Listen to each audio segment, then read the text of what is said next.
Hi, I'm Ian McKinnon. I love watching Formula One.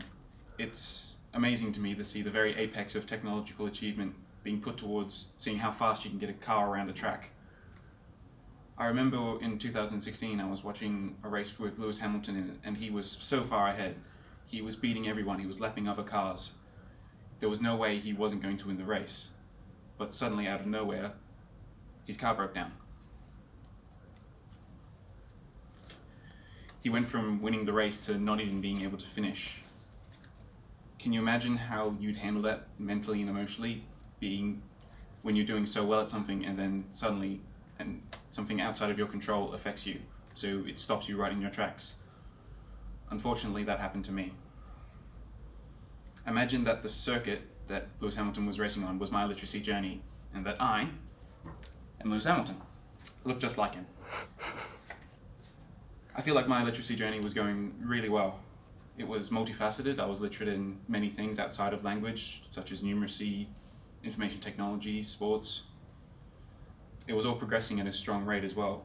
I can remember seeing my improvement throughout a long time. Unfortunately, that's not where the parallels between me and Lewis Hamilton end. I don't have an engine, so that wasn't my problem. But I definitely had my literacy journey halted because of influences outside of my control. I was winning the race, but I couldn't even finish. But I'm getting ahead of myself. I should probably start by showing how my literacy journey progressed to that point. One of my earliest memories is being tucked into bed, trying to go to sleep, but I know I can't. All I'm doing is looking at the ceiling, because all I want to do is look at the little collection of Dr. Seuss books I had. So what I would do is I'd get a couple of the books, hide myself underneath the blankets with a little torch, and reading them. I remember being so happy looking at all the little drawings and how the words sounded when I sounded them out to myself. I did it quietly, of course, so Mum and Dad couldn't hear me. This is where I began to appreciate rhyming and alliteration. I didn't really know it at the time. All I knew it was fun. But looking back, that's probably the foundation to why I thought creative writing was something really fun to me. Whenever I was at school in kindergarten, year 1 and year 2, and we had to do something creative, I always wanted to do a poem. That's probably the main foundation of my literacy journey. That's where it all started for me. This is where words became something more than what they meant. It had a higher understanding. Before then, I obviously knew how to tell Mum I wanted more desserts or to tell Dad why my leg hurt. But this is where words became something more than words. A little bit later, maybe towards year 4, year 5, year 6, I remember I was watching football with my family. It was so fun. Dad was screaming at the telly, and I was right there with him, cheering for whoever Collingwood was playing against. And Mum was watching as well, but she didn't care that much. But the funny thing was, when half-time came around, all the players' names would come up in a list, and there'd be numbers next to their names. I didn't really understand what they were for. But with a little bit of help, I started to understand that the better players had a better score. More points. These points didn't contribute to the game at all, but it showed who the better players were. This is where I started my journey on 2 different types of literacy at the same time. Sports literacy, because I started to understand who the better players were and why they were the better players, but also numeracy, because I understood what things gave what points and adding it all together. I even started to understand negative numbers, because one player, I remember, gave away a free kick in the first 5 minutes, then got injured.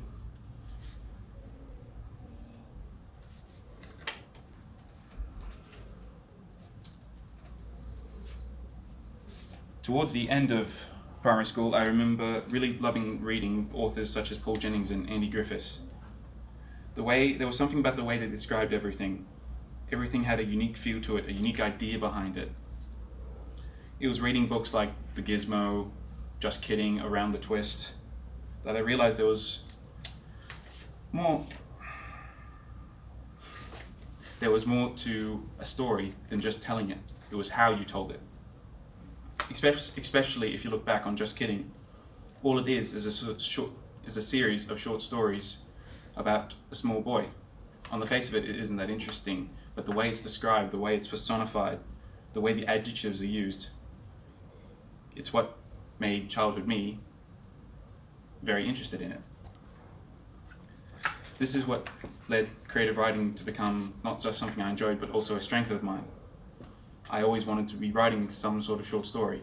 I never had the most original ideas, but I always tried to make the best story.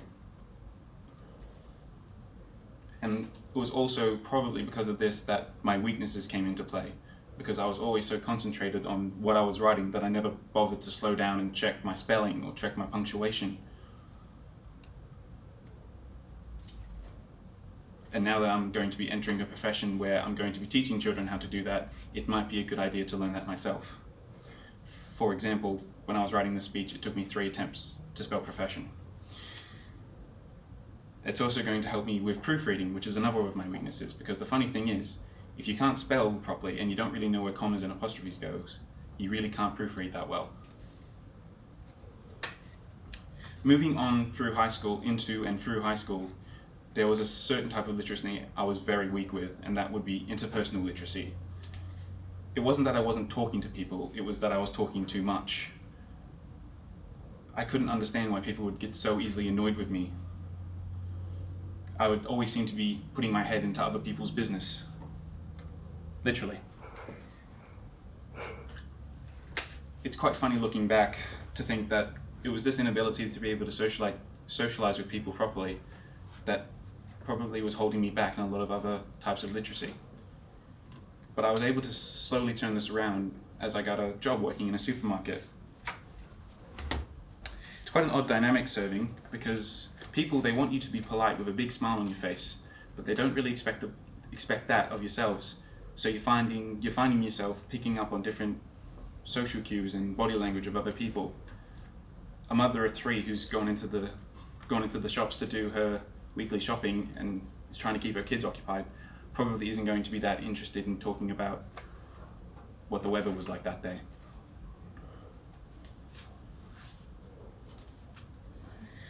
This is probably where interpersonal literacy slowly became more of a strength than a weakness for me. I started to understand that not everyone is going to be interested in talking about me as I am. Although I probably still have some work to do on that one. Now, with all this talking about myself, I really haven't stated, my metaphor wouldn't really make much sense, because I've said that my literacy journey came to an end, my race was over, and unfortunately that did happen. The details are boring to me at this point, but the best way to explain it would be perhaps with another metaphor. If you get isolated on an island and there's no one else to talk to, and if you don't speak any English to anyone, you're slowly going to lose that ability to speak English. And that's what happened to me towards the end of high school. I stopped doing all these different types of literacies that I was strong with, so I lost those skills. I stopped caring about sports, so not only did I become less sports literate, I became less numeracy literate, because those 2 literacies were interconnected with each other. And I also stopped creative writing, so I lost that ability as well. Losing interest in all of these things really impacted my literacy journey to the point of just finishing school was an achievement, unfortunately. And I was left at the end of school with no real aspirations for myself and no real skills either. I let influences outside of my control affect me. I let my engine blow up. My race was over. I was winning it, but I couldn't even finish. The great thing with Formula 1 is there is always another race, and I think at university, this is my new race. I can start a new race with all of this previous experience, and maybe, just maybe, I can be more resilient this time and actually get to that checkered flag. Lewis Hamilton went on to win 4 of his next 5 races. Hopefully I can show a similar sort of resilience and perseverance as he did. Thank you.